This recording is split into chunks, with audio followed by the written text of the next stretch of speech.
did you first begin your journey to literacy? Was it during your kindergarten class, when your teacher explained that each letter of the alphabet made its own unique sound? Or was it further back still? Maybe it was when you were a toddler, and your mother read you your favorite book so many times that you had it memorized word for word.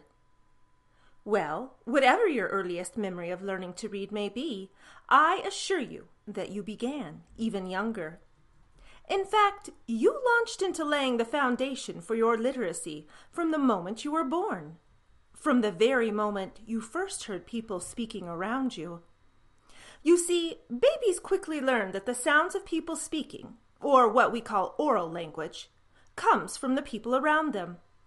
So whether your baby is being read to, sung to, or just talked to, he or she is learning that language has meaning and that it is important because it comes from you. That moment when a child says his or her first word is magical. Will it be mama, dada, or the all-time favorite first word, no? Whatever the word may be, a baby's first word is an indication that he or she has begun to create the most important building block of reading, a vocabulary. And when this process begins, watch out! A young child's vocabulary will grow leaps and bounds. As a matter of fact, many children possess a vocabulary of around 10,000 words by the time they reach kindergarten. It is so important that we, as parents and early childhood educators, capitalize on this time of intense learning capability by making sure children are surrounded by language and texts which are full of rich vocabulary. Let's take a look at a simple way you can help your young students to grow their vocabulary. Begin by using a word which is new and unfamiliar to your child. Use it several times to model its use and meaning. Now invite your child to make a sentence using the new word. For most young children, the process of speaking and understanding speech seems like second nature, and that's because it is. You see, speech has been a part of our human existence for so long that our brains are actually hardwired for it at birth. Reading, however, well, that's a totally different animal. The action of reading language in print is actually relatively new in the big scheme of human evolution. It is not a natural process for our brains. It is something we must learn to do.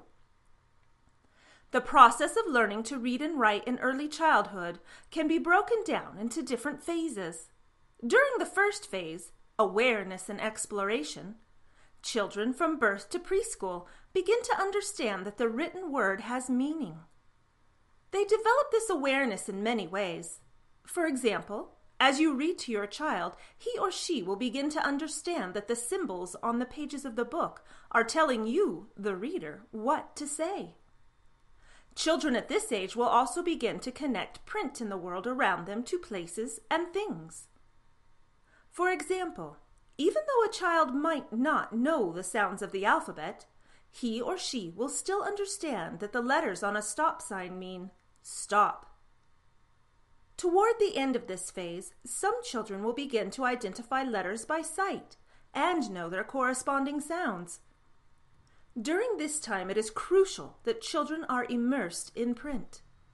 But what do we mean exactly by being immersed in print? Well, at a preschool level, a teacher covers her classroom with letters, words, and sentences. She will label parts of the classroom in large, clear print. She may hang charts on the wall showing pictures of children doing an activity, such as washing hands, along with the action's corresponding words. A preschool teacher will also ensure that her students have access to a classroom library of varied quality texts, such as books, magazines, audiobooks, and online storybooks. A preschool teacher will also provide a designated reading place and writing or art materials so that her students may reflect on what they have read. You can help your child during this phase by providing a similar type of print immersion at home. Put labels on your appliances or furniture. Make sure your child has access to books. Hang ABC magnet letters on the refrigerator. If you purchase more than one set, you can use these letters to write simple notes back and forth with your child. Outside of the home, encourage your child to make meaningful connections to the print in their environment. Make a game out of spotting common print in your community. Look at the labels on food products at the grocery store. And always remember that it is never too early to read to a child. Because whether or not they actually understand the words you are saying, they are watching you use print. And that alone helps them to understand that words have meaning. Make sure you read a wide variety of text to your child. Introduce them to nonfiction, informational texts, as well as fantasy, folktale, and other types of fictional books. Also, check with your local library to see if they offer an interactive weekly story time for your child to attend. The next stage of literacy development occurs during the experimental phase. This usually takes place during kindergarten, and, just like the name suggests, it is a time for children to test the waters of literacy. This is when your student will really start to learn to recognize letters, their sounds, and letter patterns in words. They will also be taught to look for individual sounds that make up words, and that words can be broken down into chunks. At this point in your student's education, he or she will begin to sound out words as well as work on concepts such as rhyming and reading commonly used words by sight. Teachers and librarians work with students to ensure that they understand the parts of a book, as well as the direction in which to read the text. Teachers will encourage students to write letters and small words, as well as to read easy textbooks independently. You can support your child's development at this stage by continuing to read with him or her every day. When you read, be sure to point out common words, as well as repetitive ones. Continue to have meaningful conversations with your child using new vocabulary words. And continue to point out and read print in your environment. The early reading and writing phase generally occurs in first grade. By this time, teachers have given your student the tools to attack concepts that are unfamiliar in the text. These strategies can include rereading confusing text, predicting what may happen in a story, and looking for context clues within the text and illustrations. At this stage, teachers begin to encourage students to read with fluency.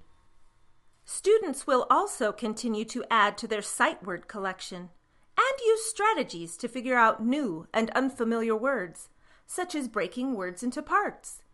Teachers will also continue to guide students toward independence in reading and writing. You, as a parent, can reinforce what is being learned in school and continue to foster your students' independence by doing the following things. Try to avoid telling your student what a word is when they get hung up. Instead, have them sound the word out by breaking the word down into individual sounds and then slowly blending them back together. You can also encourage your student to break a challenging word up into chunks. Look for prefixes, suffixes, and base words inside the word. If the word is one that your student is familiar with, but is still having a hard time reading, encourage him or her to look for clues in the text or illustrations. Encourage your students' written language skills by having him or her compose letters to family members. And this is also a great time to work on your students' oral reading skills by asking him or her to read to you. Perhaps your student may choose to read an entire story, or you may both decide to take turns reading parts of a favorite book. Always remember to talk with your child about the different texts that you read. Ask them questions that get them thinking. Learning to read and write doesn't come easy for everyone, and it doesn't happen at the same pace for every child. But you, as a parent, can play a vital role in ensuring that your student has every opportunity to succeed on his or her journey to literacy by providing quality and meaningful experiences with both oral language and written words right at home.